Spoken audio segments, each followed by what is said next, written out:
เย้ย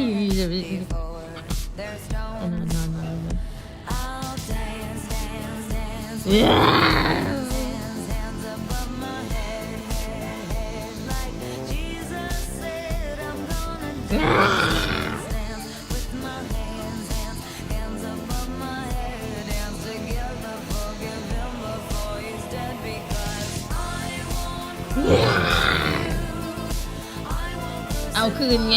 ปลุกแม่แต่ตี 3แม่เอาคืนบ้างเป็นไงล่ะ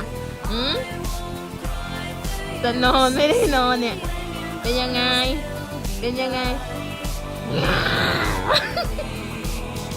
โอเคแม่ไม่แกล้งแล้วลูกโอ้ยนอนแล้วนะนอนนะครับแม่ไม่แกล้งแล้วโ